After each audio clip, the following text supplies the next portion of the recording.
A series of failures of logistics is a failure of an organization. Forecasting, planning, anticipation, budgeting, strategy making, data analyzing, ये सब आप एक बंद कमरे में बैठकर कर सकते हैं। मगर लॉजिस्टिक्स के लिए ये सब होने के साथ साथ एक इंफ्रास्ट्रक्चर भी होना चाहिए होता है। मगर लॉजिस्टिक्स के लिए ये सब होने के साथ साथ एक इंफ्रास्ट्रक्चर भी चाहिए होता है।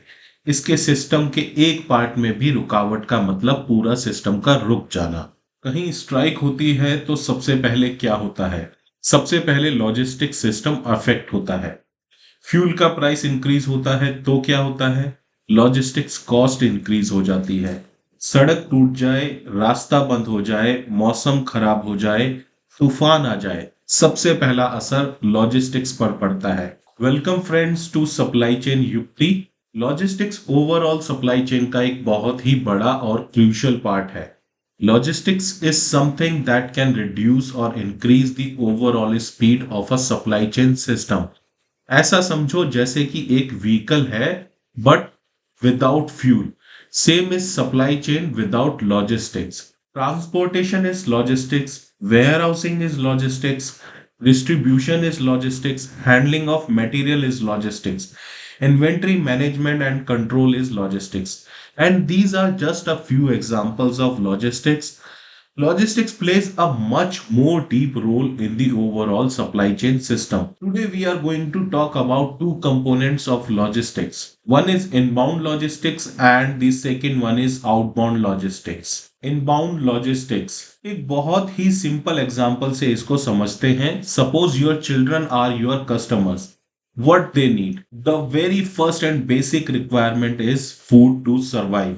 How do you manage to give them the proper food? पहले हम एक प्लान बनाते हैं, एक पेपर लेते हैं, उस पर राशन की लिस्ट लिखते हैं, मार्केट जाते हैं, परचेज करते हैं, वापस घर आते हैं, then we prepare food and serve our children. बहुत ही सिंपल सा प्रोसेस है, हम सब मैक्सिमम लोग इस प्रोसेस को फॉलो करते हैं। आजकल ऑनलाइन ग्रोसरी डिलीवरी भी एक बहुत अच्छा ऑप्शन है। घर बैठे 10 मिनट में सारा राशन आपके घर में आ जाता है, वो भी तकरीबन सही प्राइस पर। And not to ignore the discount these companies offer to their customers.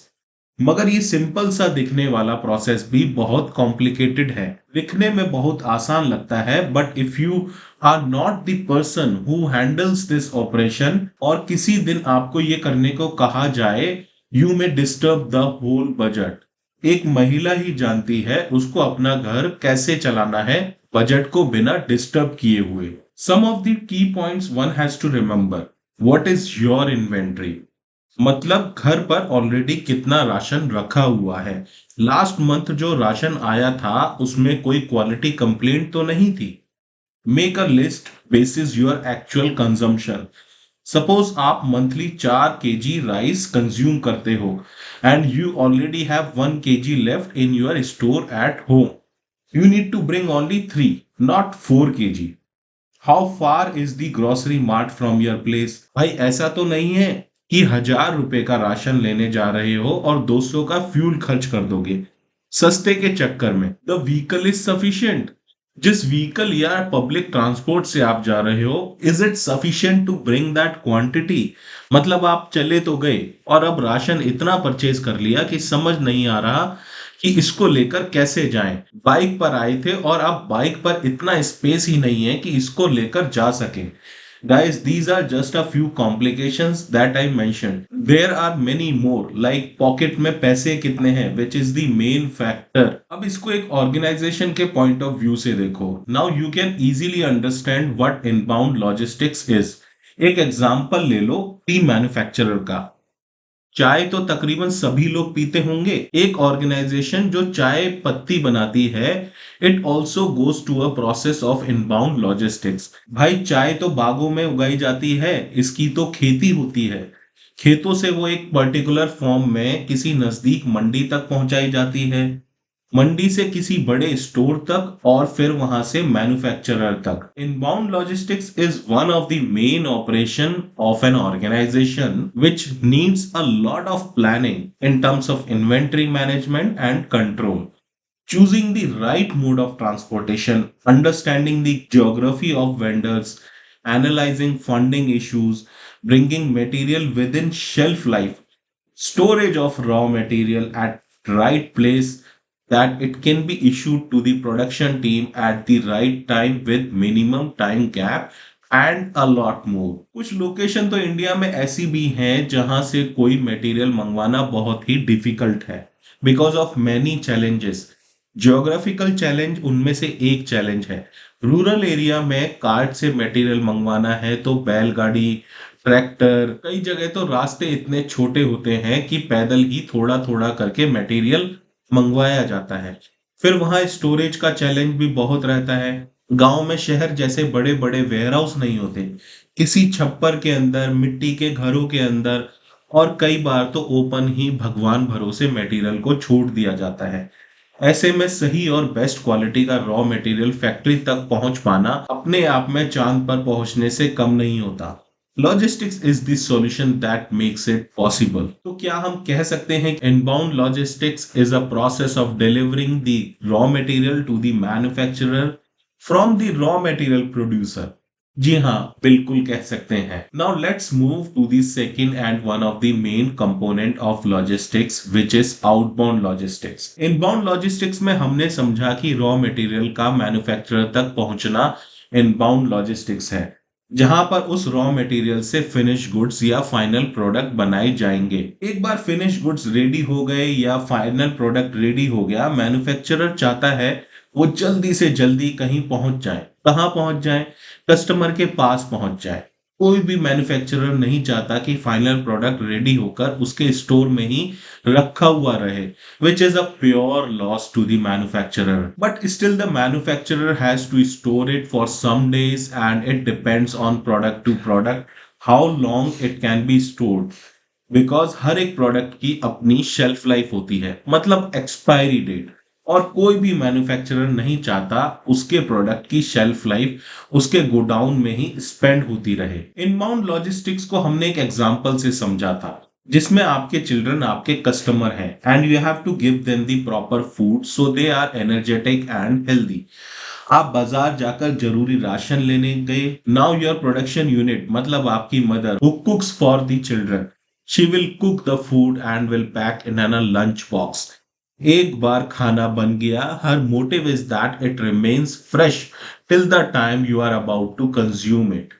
इसके लिए इसकी पैकेजिंग अच्छी होनी चाहिए ताकि रास्ते में वो आपकी टिफिन से बाहर ना निकले। इसलिए आजकल हम leak proof lunch boxes use करते हैं।